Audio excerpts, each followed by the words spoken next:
Hi, my name is Luke, and tonight I will be commemorating Louis L'Amour.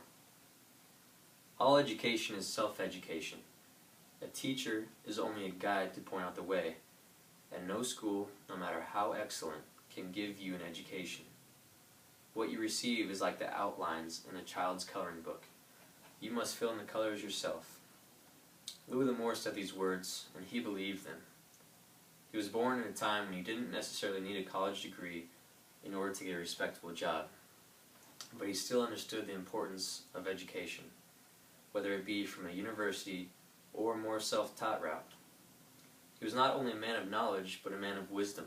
He believed that education could not solely be acquired through an institution.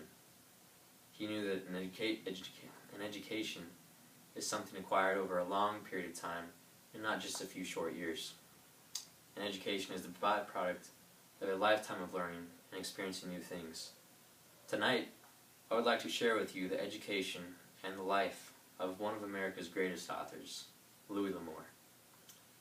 Louis L'Amour grew up in the early 1900s in the mid-sized rural town of Jamestown, North Dakota.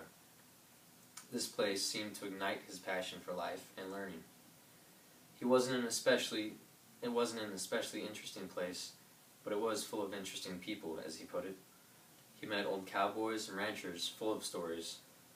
His schoolmates would joke that he had read every book in the local library. This was at a time when the days of the wild frontier were coming to an end, and he witnessed firsthand the changing of the West. Louis was the youngest of a large family, while his older brothers and sisters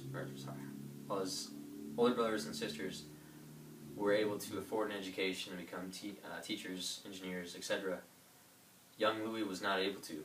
His family fell on extremely hard times at a pivotal age in the 1920s, and at the age of 15, Louis had to leave home in search of work. And this is when he really began to create his own legacy.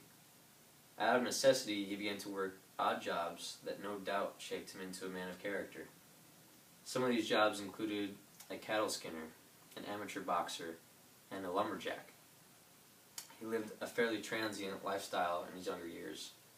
He turned out to be pretty good at boxing and would often accept a fight in order to fund his traveling to the next town on down the road. He crossed the country a few times on a freight train, continuing to work odd jobs, then served during World War II aboard a ship. When he returned from the war, he got a job as a sailor on a merchant ship and continued to sail the world. He fought off pirates in the West Indies, traveled in camel caravans through China, and sailed the Thames River in London. All the while he would write. He wrote everything from historical fiction, science fiction, non-fiction, poetry, and short story collections. But his true passion was in writing Western novels. His experiences throughout life happened mostly out of circumstance. His circumstances were fed by his curiosity and unquenchable thirst for knowledge. His stories are so captivating and believable because he had felt the things that his characters feel. He had seen and witnessed the things that they do. The main characters in most of his books tend to be of tough, careful, quiet men that know how to handle themselves in any situation. Louis said that this was the way most men were back in the day, and that tough times made tough men.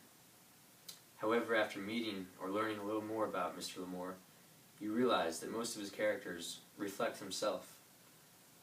Coincidence or not, they are exciting characters to read about. There are many things Louis L'Amour was in his lifetime: an odd job man, a wanderluster, a family man. These are a few of the ways you could describe him, but the thing he is best remembered for is being a very intelligent man and a great storyteller. Thanks.